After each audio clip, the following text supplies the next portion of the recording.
Hello everybody, name is Baus and welcome to the Baus Indicators walkthrough. We're going to be going through some of the indicators that I sell for people who join my trading group, specifically the new probability pivot points, which is going to be the replacement for pivot probabilities. Then we have range probabilities, seasonal forecasts, and the FX yield spreads.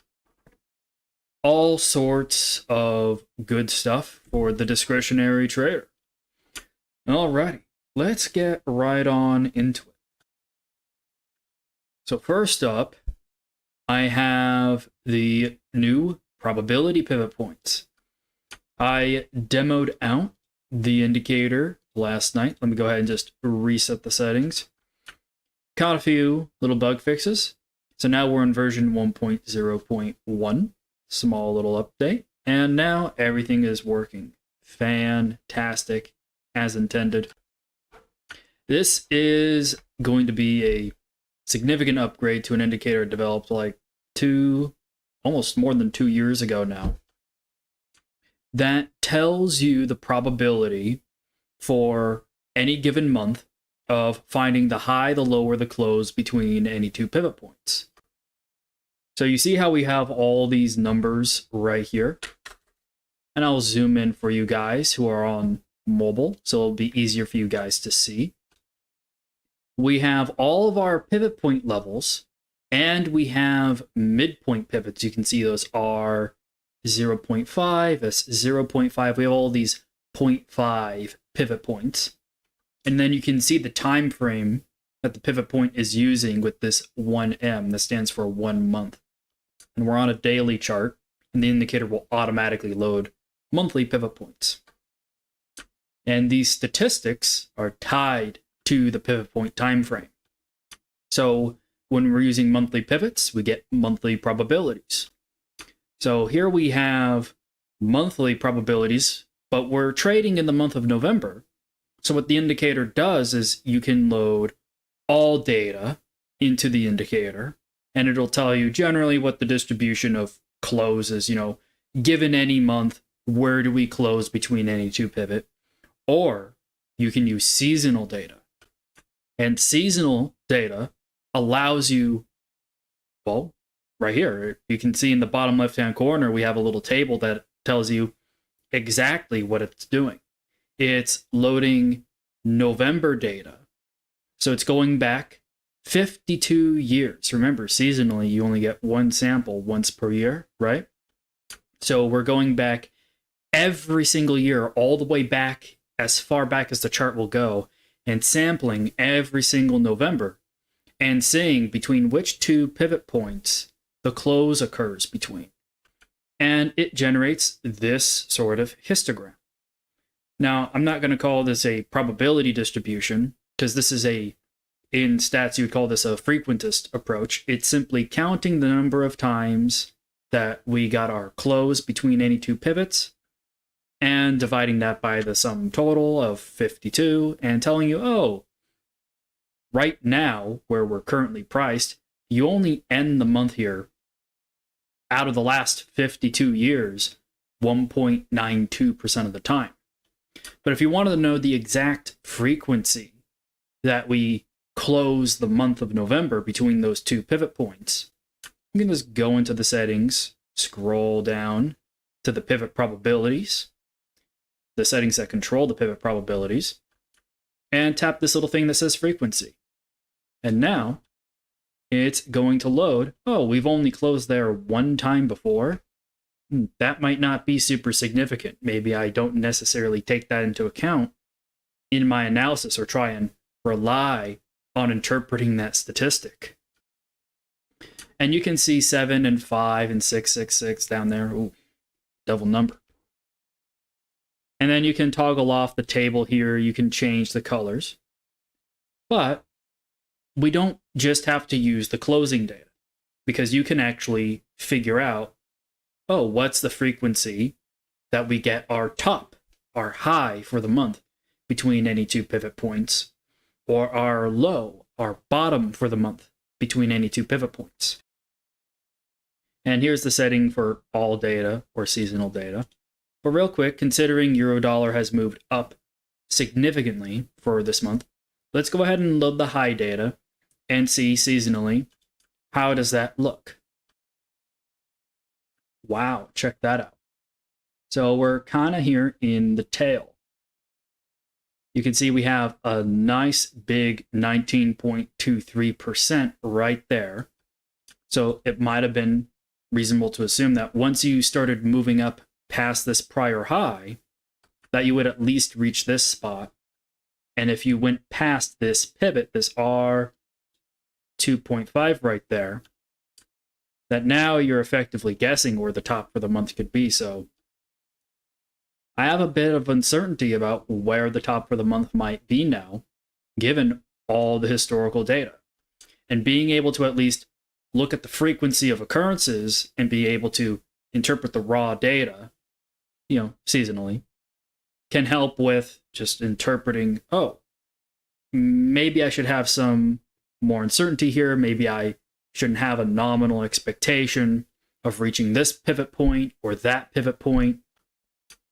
But you combine that also with research that you're doing outside, because I know all you guys who do FX are watching the G7 central banks if they're hiking or cutting. And you're also looking at forecasts from institutions. Where do you think Eurodollar will be in a month? They'll ask Wells Fargo or Chase or Citi. They'll ask all these institutions, oh, where do you think XYZ asset is going to be in a week, in a month, in a quarter? And you'll take all that information into account discretionarily, but it's hard to take all that information in and make your own expert assumption about whether or not those are necessarily even reasonable forecasts, because you don't know how frequently they're updating those forecasts, and you don't necessarily know how they're always coming to those numbers. But at least in this case, you know where your numbers are coming from. And when you look at this, it's, well, pivot points are a structure that a lot of people are already using. So this fits very neatly with people who are already very familiar with pivot point strategies. Speaking of which, this indicator has all of the biased pivot point strategies that are included in another indicator I built called Wayne's Pivots Pro. So if you go into the settings, at the very top you have pivot point bias. You can see all these different strategies with bullish and bearish variance. Now you have to discretionary select these biases, but with the probability pivot points, you can combine the data here and overlap it with the strategy that you're using. So let's say at the beginning of the month, you had a directionally strong bullish expectation. You might have discretionarily biased your pivots to use the standard bullish bias. So if we select that, you'll see that it'll update all the pivot points and all the probabilities and tell you where your odds are of going past or in between any two pivots for the entry and exit zones. And you can even see that we have a stop loss line. What's interesting is when you look at this data, the way I'm interpreting it, is this is saying 30% of the time you go past the aggressive R2 pivot point target for this particular biased pivot strategy. So see how we didn't go past R1.5 at that spot right there. You can see the high just missed that pivot. Once we started going past that point right here on this bar, it might have been reasonable to assume, oh, maybe the next most likely area we're going to go is actually not topping out in this exit zone as I would have biased just given this strategy. I need a target past the R2 pivot. And again, this is seasonal historical data. And so there's an assumption here that the data is behaving seasonally. So if your data is not behaving seasonally, and let's say you have very expanded pivots, because let's say the prior period was very volatile, this could make your pivot point ranges very, very wide and give you even more uncertainty, especially if your distribution, or rather your histogram in this case, looked more flat. So if I go back to the unbiased pivots and we look at, let's say, next month's pivot points, which is another major feature of this indicator, you can see the next period's pivots as they are developing. And the closer we get to the end of the current month, which is November, you'll be able to see the next period's pivots develop into ultimately what will be their final location once the month of November ends. And this indicator will give you the data for December, which is next month's data, right? Next month's seasonal period. And you can see, oh, wow, these odds look pretty similar to each other. 11, 11, 13, 13, 17. So roughly around the central pivot, you have the most dense frequency of seasonal tops.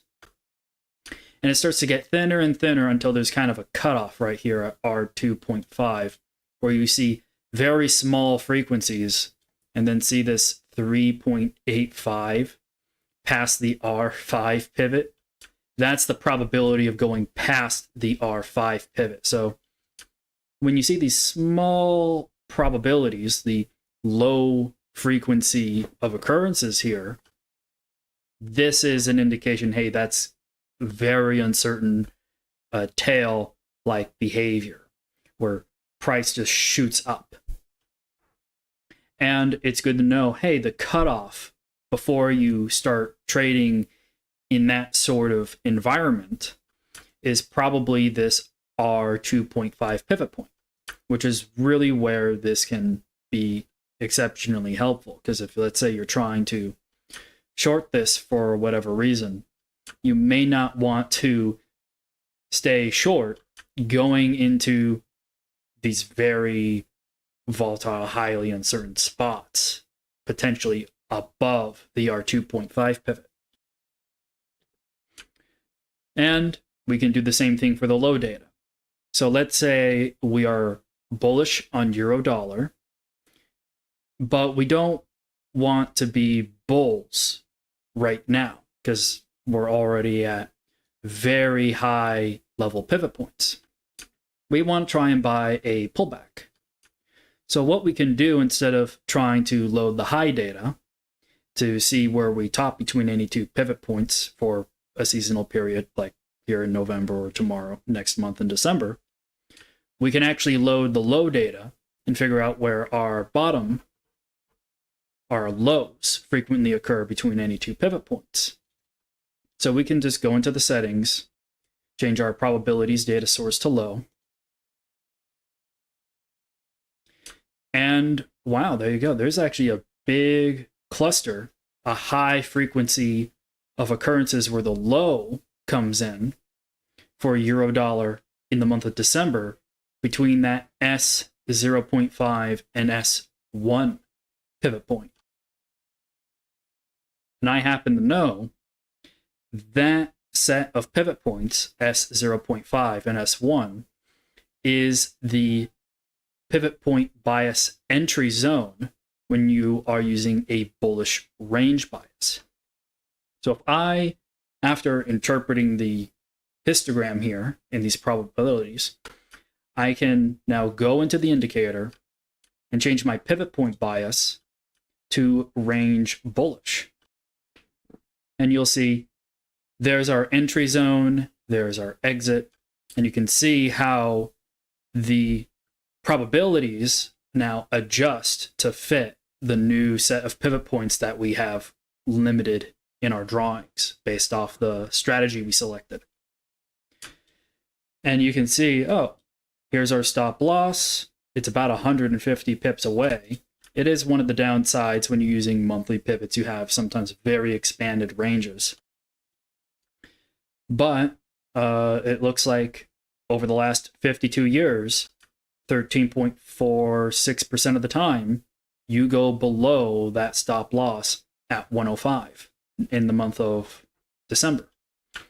Now, note, we're still not done with the month of November. We still have about a week of data, daily data remaining until the next period's pivots are totally solidified. Because as new data comes out, those new data points will adjust the location of these next period's pivots. So as you get closer and closer and closer to the end of the current period that we're in, you get a better and better estimate until you actually close the period, and then the next period's pivots become the current period's pivots, and then they're locked in. So this gives a general estimate of, okay, given the current information, what are some reasonable locations to look at if I'm a bull, let's say. Now this works on more time frames than just the daily with monthly higher time frame pivots. We can actually go to weekly time frame pivots and quarterly time frame pivots and get probabilities on the weekly and the quarterly scales as well. Now, there is a limitation in TradingView with intraday data on how much information you can load historically. So generally, to load as much historical data as possible, you want to use a daily time frame, and then you can go into the settings of this indicator and manually set the pivot point higher time frame. But I'm just going to demonstrate how this indicator will automatically set the pivot point higher time frame just by changing the chart time frame. So if I, real quick, go to a 1 hour chart, it will automatically load the daily pivot points. Just like that. No need to go into the settings, set it to daily. It just loads the daily pivots. You can go to a 4 hour chart and it will just automatically load your weekly pivot points. Just like that. But no, our probabilities are missing.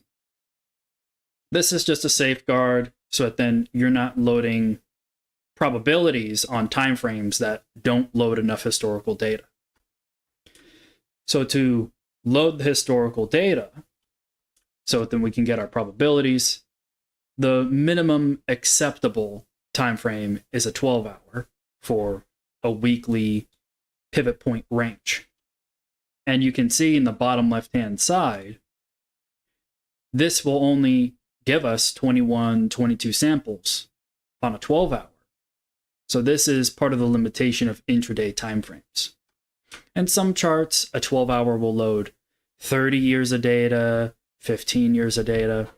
It really does depend on the chart you're looking at and what TradingView will provide to you. But to consistently load as much historical data into these probabilities, we can go to a daily time frame and manually set the indicator to load a weekly higher time frame pivot point. Now, to actually turn off the auto time frame feature, you have to tick this little box right here. And all these settings, by the way, have little tooltips that tell you exactly what they do and exactly what they impact. So if I turn off that auto time frame feature, note that now we're able to load those weekly probabilities. But we have our samples here, 52, just like that. All right. So let's go here, auto time frame. Now, I said you don't need to just load the seasonal data. You can just load all the data you want to get the general look of, given any period, given any low for any month or any week, what does that look like? Well, there you go. You can see how the probabilities for the next period's pivot changes. Seasonal data.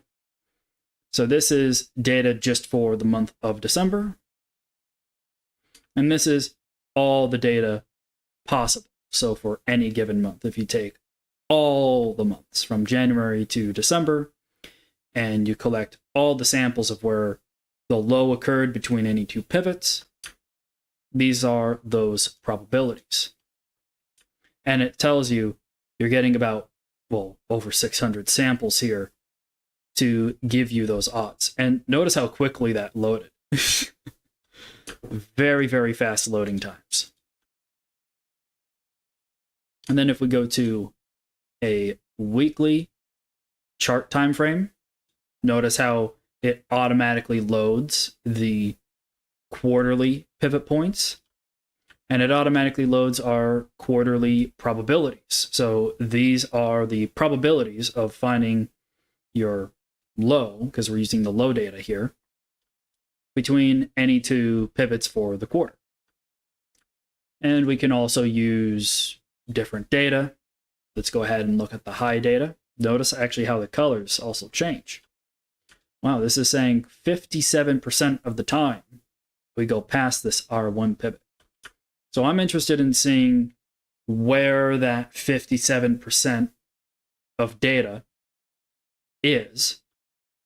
So I'm going to remove the bias so I can see all the pivot points laid out. And it looks like Yeah, if we do move higher on euro dollar, maybe we end up somewhere around R1. Maybe just a bit above it, maybe right at it.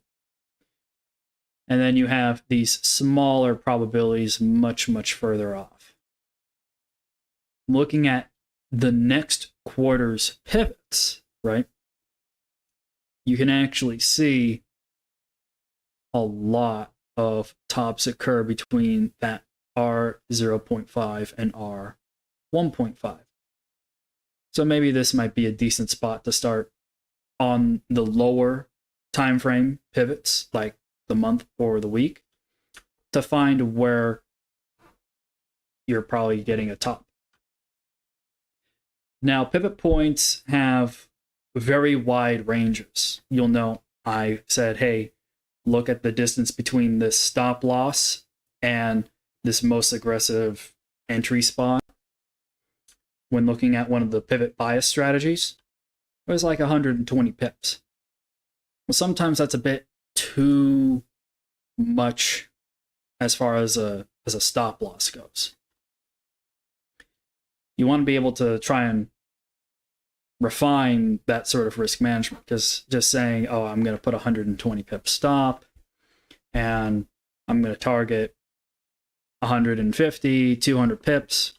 I understand that's very attractive for a lot of swing traders, right? But getting the best possible entry, is one thing that we want to try and figure out.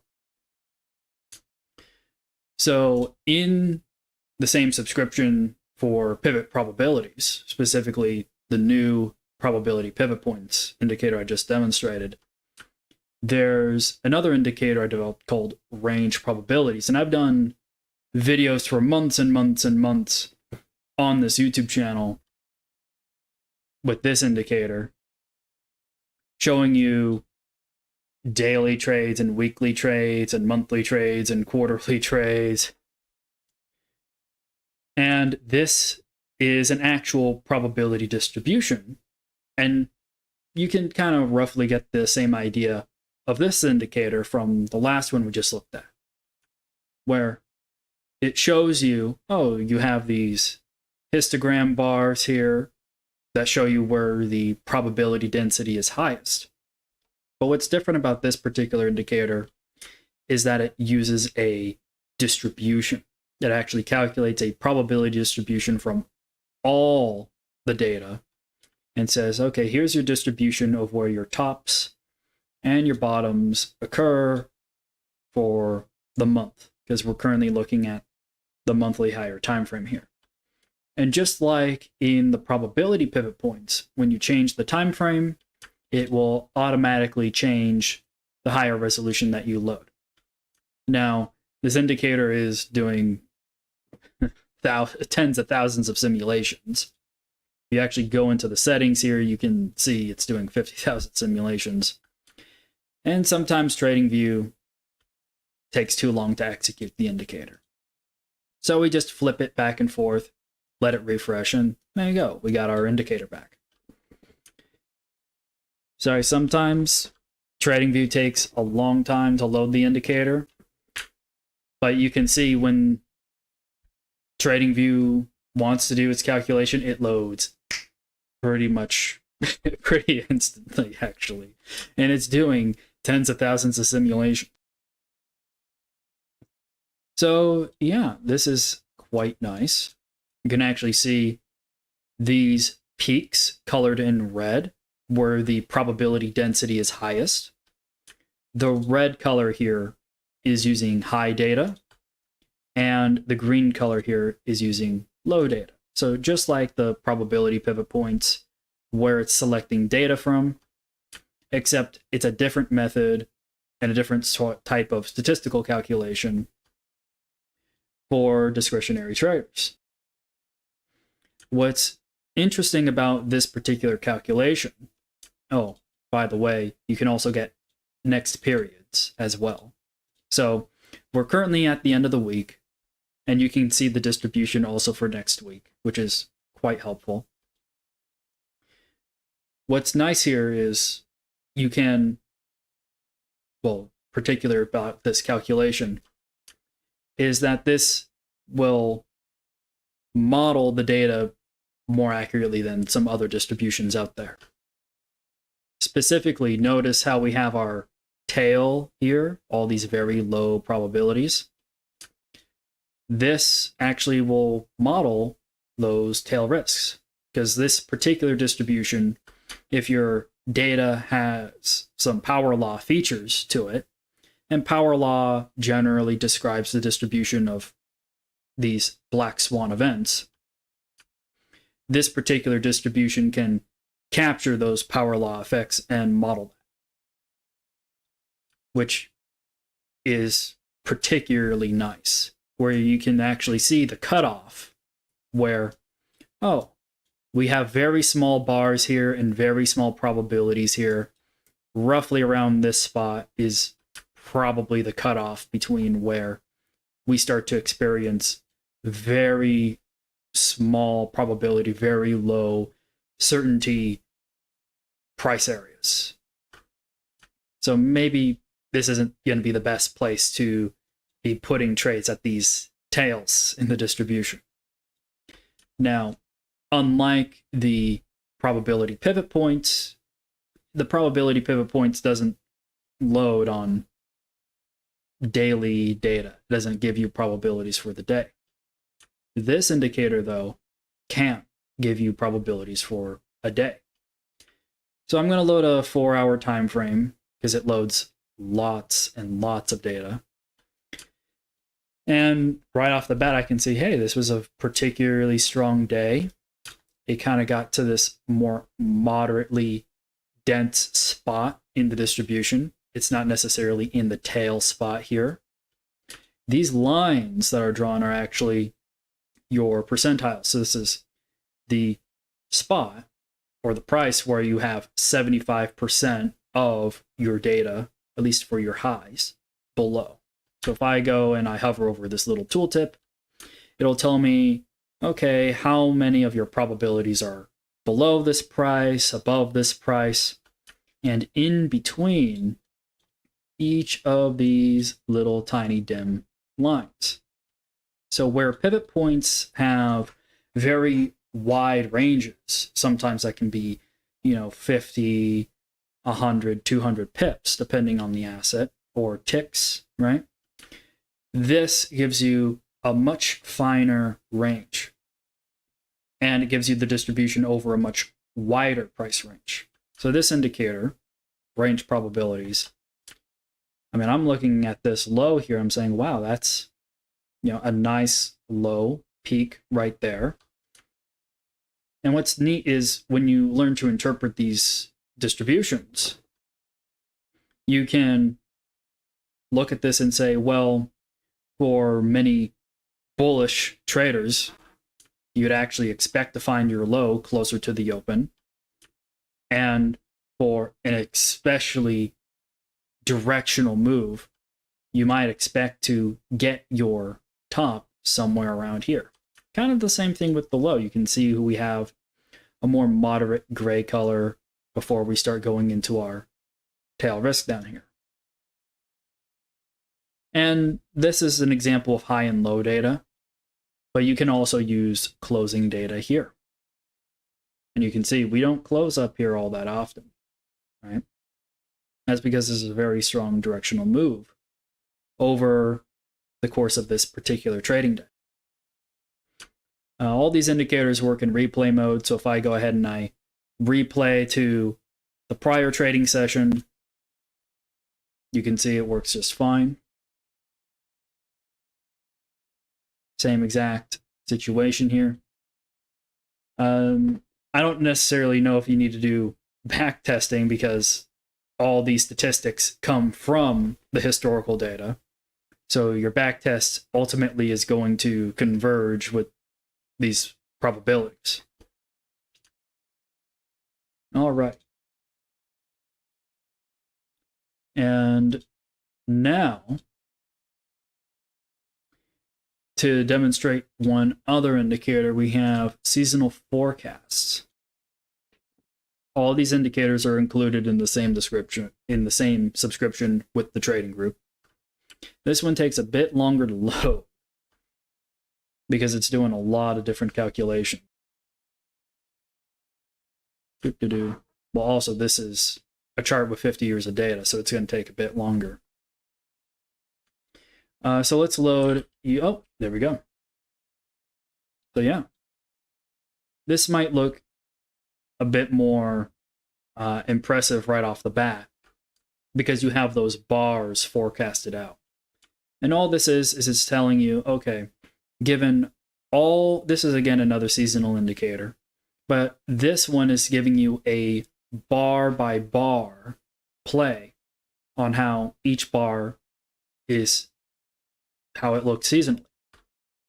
And this dashboard just gives you some descriptive statistical information on each of those bars. So you have the expected value, how frequently it was bullish or bearish, and then what bar that was. These little numbers are the trading days.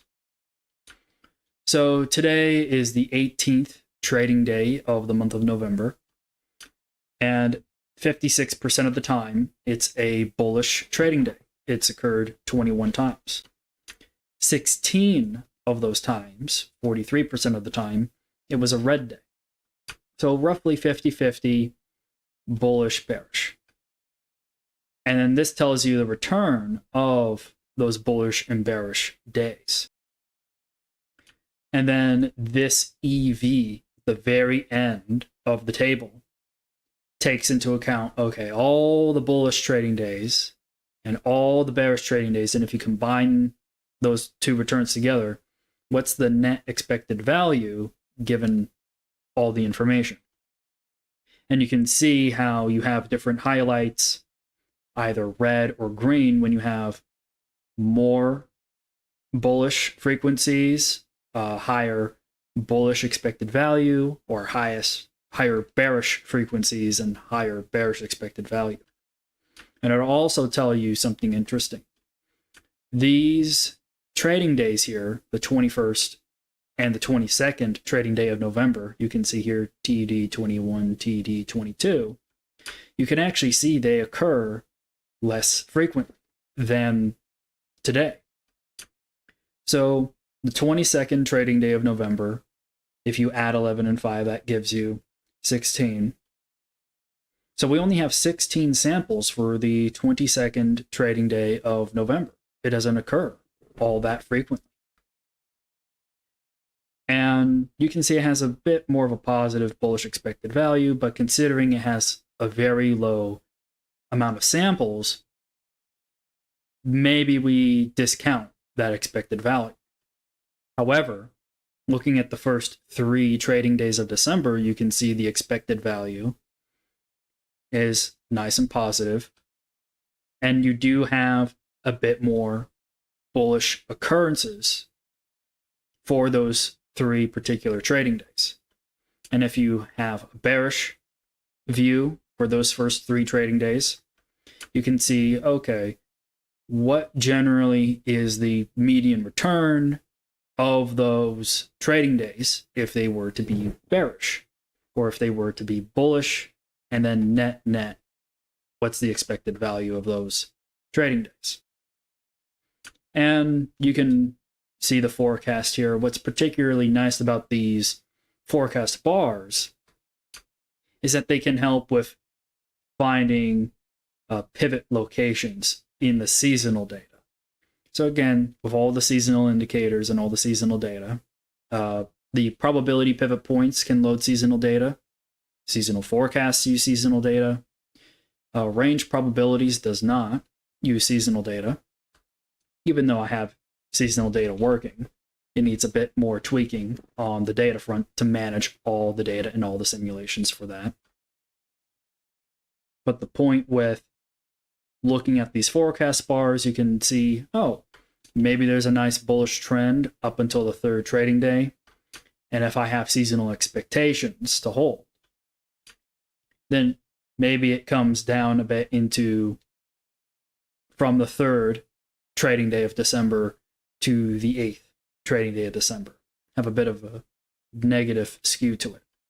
And then you can look at the details in the dashboard and say, well, qualitatively, when I see a red bar, let's say this 5th trading day of December, and I go to the dashboard TD5, I can see, wow, 62% of the time, that is a bearish trading day.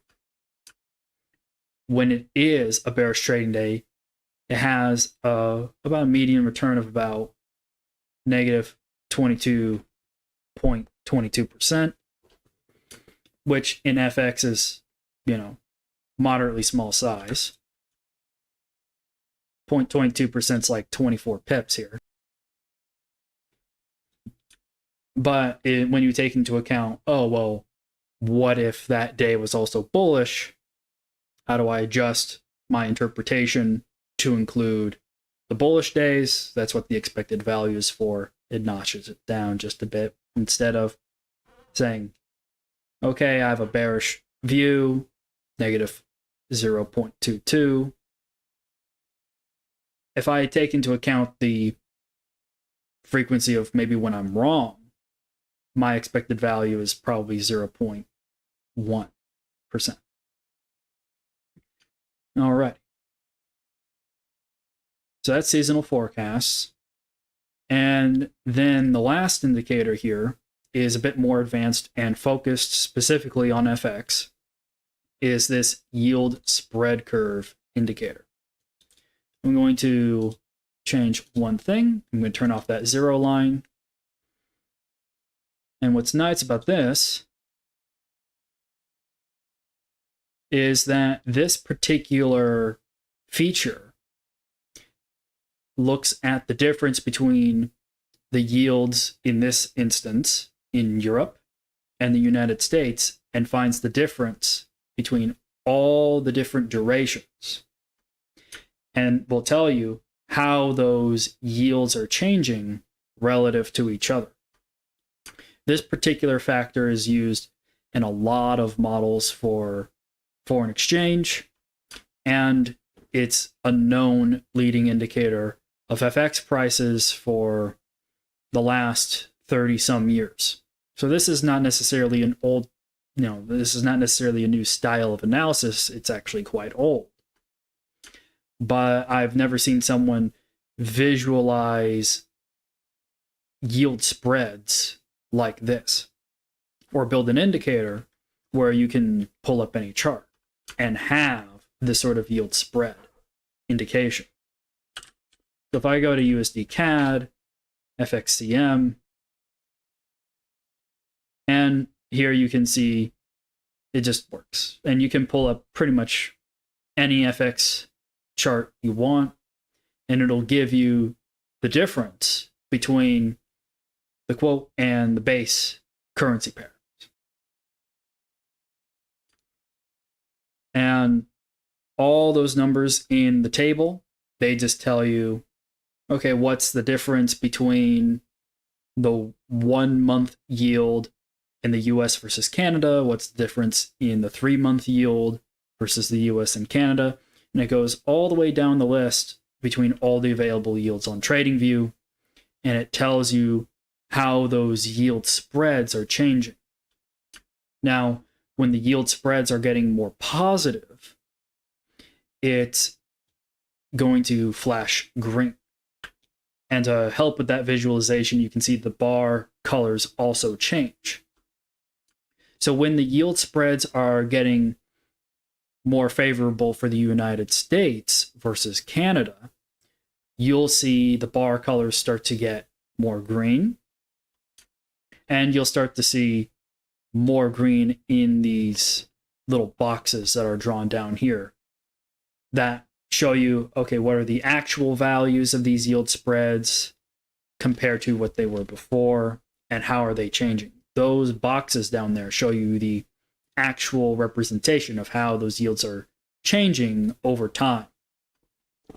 And the table is there just to give you the raw values, so you're not squinting and adjusting this y-axis all the time, so then you can just simply see what's changing.